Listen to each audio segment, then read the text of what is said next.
বিসমিল্লাহির রহমানির রহিম। সামনে কার্টুন করা এসিগুলো ওয়ালটন ব্র্যান্ডের ২ টনের ওসেনাস সিরিজের ইনভার্টার এসি। একটি মসজিদে এসিগুলো আমরা ইনস্টলেশন করব। Cooling capacity ৭০৩৪ watt. রেফ্রিজারেন্ট হিসেবে 32 যে রেফ্রিজারেন্ট সেটা ইউজ করা হয়েছে। ওয়ালটন এসি স্থাপনের সময় গুরুত্বপূর্ণ বিষয় হচ্ছে ইনডোর ইউনিট এবং আউটডোর ইউনিটের যে বাসন এটা অবশ্যই একই হতে হবে।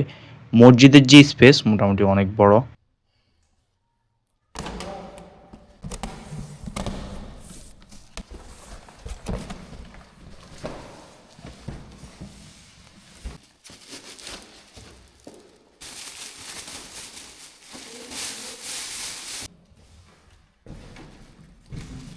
আনবক্সিংয়ের পর ইনডোর যে লুক দেখতে পাচ্ছেন সম্পূর্ণ হোয়াইট। এটি ২ টনের ওসেনাস সিরিজের ইনভার্টার এসি। 4 ওয়াই যে সুইং সেই সুবিধাটি আপনারা পাবেন। পর্যায়ক্রমে আউটডোর ইউনিট আনবক্সিং করে নিব।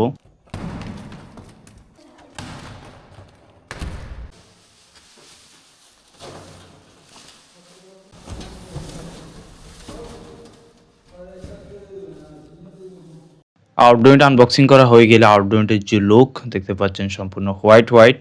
রেফ্রিজারেন্ট R32 ইউজ করা হয়েছে। কন্ডেন্সার হিসেবে মাইক্রো চ্যানেল যে কন্ডেন্সার সেটি ইউজ করা হয়েছে। ব্ল্যাক কালার যে কোটিং সেটি দেওয়া রয়েছে। মেজারমেন্ট নিয়ে সুন্দর করে ইনডোর স্থাপন যে বেস প্লেট যেটি সেটি লাগিয়ে নিয়েছি, হোল যেটি সেটাও করে নিয়েছি। মেজারমেন্ট করে সুন্দর করে এসির ইনডোর জন্য সেগুলো পর্যায়ক্রমে সেটিং করে নিচ্ছি। একটি ইনডোর স্থাপন করা হয়ে গিয়েছে। এখানে আরও একটা এসি ছিল সেটা রিমুভ করে নতুন করে বেস প্লেট যেটি সেটা স্থাপন করে এবং ইনডোর 5 কানেকশন যে হোল সেটাও করে নেই। ইনডোর ইউনিট স্থাপন করা হয়ে গেলে অতঃপর আউটডোর সাইডে গিয়ে আউটডোর স্থাপনের যে কাজ সেটা পর্যায়ক্রমে করে নেব। আউটডোর প্রান্তে সর্বপ্রথম স্ট্যান্ড যেটি সেটি স্থাপন করে নিয়ে অতঃপর সার্ভিস যে পাইপ সেটা সুন্দর করে কানেকশন করে নিয়েছি। ফুল সার্ভিস পাইপের উপর সুন্দর করে র্যাফিং যে ট্যাপ সেটা লাগিয়ে নেই। ইনস্টলেশনের যে কাজ সেটা প্রায় শেষের দিকে। কারেন্ট চলে গিয়েছে, প্রায় দীর্ঘ সময় পর্যন্ত কারেন্টের জন্য অপেক্ষা। আর কারেন্টের জন্য অপেক্ষা হচ্ছে এই কারণে ভ্যাকুয়াম পাম্প যেটা সেটা তো কারেন্ট দিয়ে চালাতে হবে। তো এখন হচ্ছে কারেন্ট আসে একটু আগে, কারেন্ট আসার পর পুনরায় ভ্যাকুয়াম যে পাম্প সেটা চালু করি। ভ্যাকুয়াম একবারে করা হয়নি।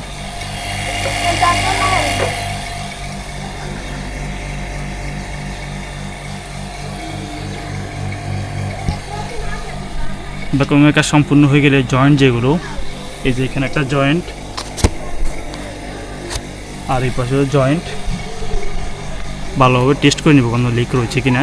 ফাইনালি পাশে চার একটা এসি রয়েছে, ওইটাও পারফেক্টলি ভ্যাকুয়াম করে নেব।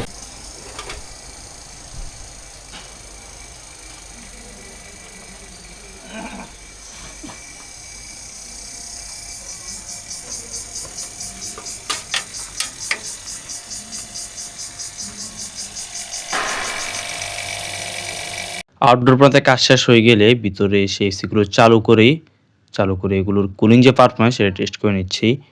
ইনডোর চালু হওয়ার কিছুক্ষণ পর আউটডোর এর লাইন দেয়, আস্তে আস্তে কুলিং যেটি সেটি বের হচ্ছে। ইনডোর ইউনিট যথেষ্ট পরিমাণে গ্যাপ রাখি যাতে পরবর্তীতে সার্ভিস এবং রিপেয়ারের যে কাজ সেটি যাতে খুব সহজে করা যায়।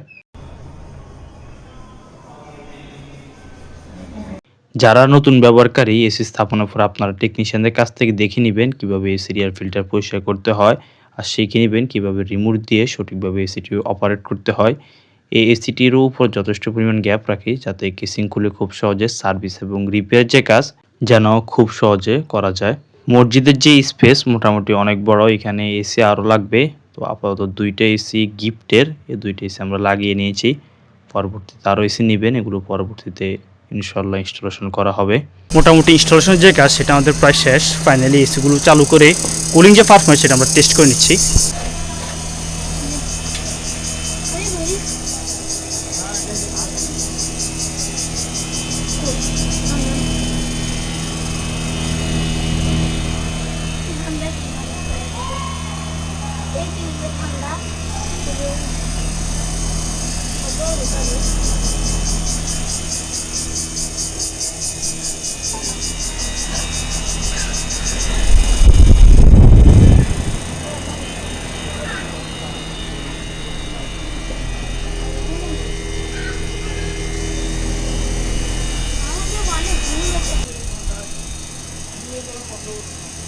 মোটামুটি ইনস্টলেশনের যে কাজ সেটা প্রায় আমাদের শেষ।